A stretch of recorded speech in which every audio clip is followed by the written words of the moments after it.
est-ce que c'est la seule satisfaction? Bon, tous les joueurs se sont donnés à fond. Est-ce que pour vous, c'est la plus grande satisfaction de la sélection nationale dans ce match? Non, c'est pas la seule satisfaction. Comment on peut dire ça? Non, j'ai bien précisé, il y a d'autres satisfactions. La plus grosse. J'ai bien précisé. Je pense que tout le monde de manière générale a été dans ce qu'on a demandé, a été très respectueux du plan, respectueux des consignes. La discipline tactique a été omniprésente tout le long du match. Contre cette équipe du Sénégal, si tactiquement on manque sur une notion de placement, on le paye cash. Et d'ailleurs, on a vu une ou deux situations où justement on était un petit désorganisé sur certaines situations dues à la qualité de cette équipe du Sénégal, et on a concédé des occasions. Donc, mais dans l'ensemble du match, je vois une équipe algérienne qui a été très organisée, très disciplinée, et qui a peut-être maintenant, si vous me dites Anthony a dû œuvrer et faire des entre guillemets des parades ou c'est son travail à la Koulihal, mais en même temps oui, c'est vrai que c'était aussi pour lui, comme pour par exemple Fares Cheibi qui a été mettre ce but, c'était aussi pour eux des matchs, un match très important, parce qu'on joue contre la plus grosse équipe d'Afrique. Ok. Nous prenons deux autres questions. Oui, un confrère d'Algérie et puis derrière. Bonsoir Jamel, oui, félicitations. Jamel, on a senti que Bouhanani allait rentrer. Est-ce que vous avez changé d'avis par rapport à ça? Et une petite dernière question. Vous avez dit, j'aimerais être à la place de Aliou et jouer la Coupe du Monde. Jouer la Coupe du Monde. Ça fait 8 mois que la Coupe du Monde a fini, ou 9 mois. On montre que on méritait cette qualification en Coupe du Monde de jour en jour. Merci. Au fond, vous donnez le micro là-bas, derrière. Oui. Certains diront qu'il ne s'agit pas, après un match comme celui-là, de soulever une polémique. Certains diront que si on n'y a pas été, c'est qu'on ne le méritait pas.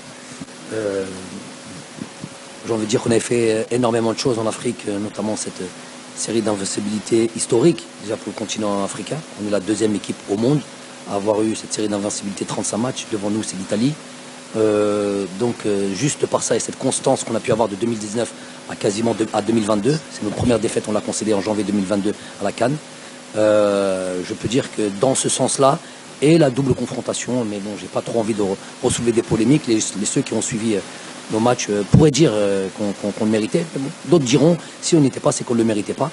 En tous les cas, le plus important, c'est que le Sénégal et Aliou en sont à leur deuxième riff. Et moi, j'aimerais connaître ça avec mon pays. Voilà, j'aimerais connaître une participation de Coupe du Monde à mon pays. Bouhanani, c'était une question d'arbitre quatrième arbitre qui n'avait pas pris à temps la feuille. Il devait rentrer, il était sur le truc et il n'avait pas noté, il n'avait pas levé le truc à temps. Voilà. Merci. Nous prenons déjà donc la dernière question. Merci Kara. Coach Belmadi, après la sortie de l'Algérie à la CAN et l'élimination à la Coupe du Monde, on a vu que ça avait beaucoup ébranlé psychologiquement l'équipe et vous également personnellement. Est-ce qu'aujourd'hui, cette victoire que vous avez sur le Sénégal vous a permis de vous refaire psychologiquement, surtout en perspective de la prochaine CAN? C'est sûr que ça a été un moment très difficile pour tout le monde. Déjà pour le peuple algérien, pour l'équipe en elle-même, pour moi que je suis. Mais bon, si vous suivez un petit peu, derrière ça, il y a eu une campagne de qualification de Coupe d'Afrique sur laquelle il fallait absolument rebondir très vite après le mois de mars. Et on a fait 5 victoires sur 6. Et pour le 6e match, c'était 4-5 jours, un match nul. Donc sur cet aspect, on a rebondi. Même si, au fond, nous, on a toujours cette tristesse de ne pas avoir fait cette Coupe du Monde. J'ai juste envie de dire un mot à la fin. J'ai répondu à votre question, madame. Voilà. Ouais. J'ai juste envie de dire, en profiter encore pour souhaiter toutes nos condoléances au peuple marocain, puisque vous avez fait gentiment cette annonce dans le stade. Donc, on répète ça. On est de tout cœur avec eux, avec nos frères. Et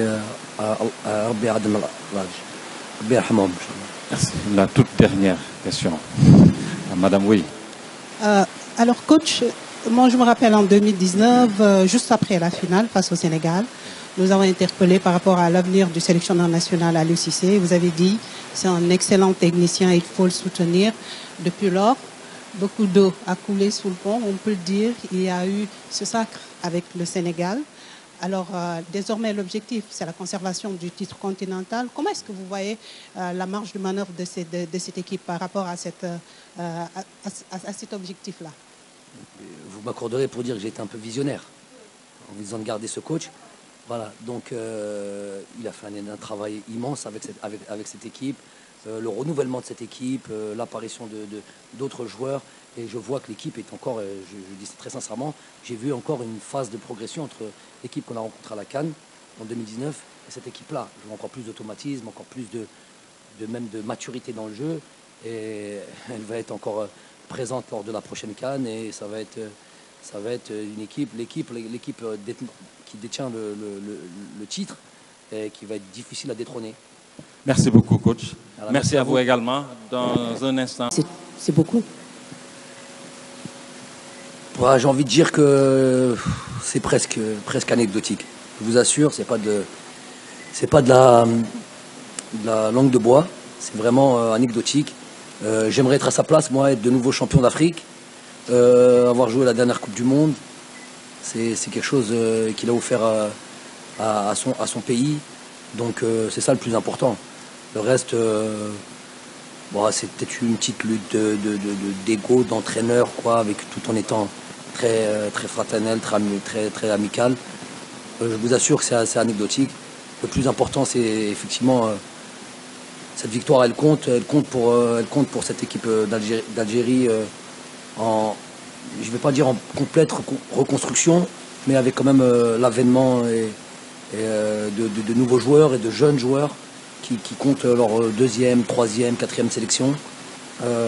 Donc ça, c'est la chose sur laquelle qui m'importe. Et donc voilà, c'est une accélération à vitesse grand V de l'apprentissage ici dans le football africain contre la meilleure équipe. Voilà. Comment? On n'a pas le temps de partir, on a l'avion à prendre. Et je sais, je connais Aliou et il me connaît.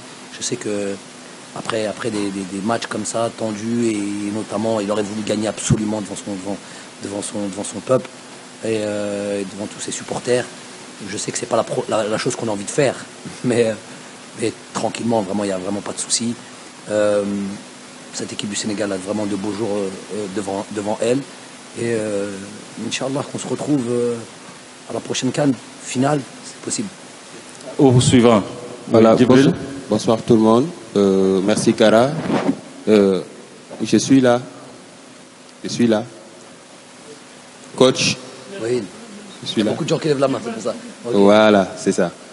Donc, toutes mes félicitations. Tout à l'heure, on a vu une très belle opposition. L'équipe algérienne est restée debout face aux assauts des Lions pendant presque 90 minutes. Vous avez su gérer pour marquer sur un fait de jeu. Est-ce que cette défaite ne doit pas être prise comme leçon pour l'équipe sénégalaise qui doit peut-être revoir ses ambitions pour la prochaine CAN? Merci.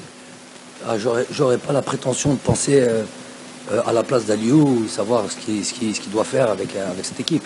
Il a maintenant déjà fait beaucoup de très belles choses avec cette sélection. Donc ce serait vraiment manquer de respect à ce grand coach avec le travail qu'il fait avec cette sélection. Mais si vous voulez parler purement technique, moi j'ai vu une équipe, certes, on avait évidemment un plan. On sait qu'il ne faut pas trop complètement s'ouvrir cette sélection avec tellement de bons joueurs et tellement d'automatisme. Mais pour autant, j'ai vu aussi, et c'était aussi le plan, il ne s'agissait pas de subir, et c'est pas ce qu'on a fait. Donc on s'est pratiquement donné coup pour coup des situations d'un côté du Sénégal, des situations aussi chez nous qui auraient pu faire mouche aussi.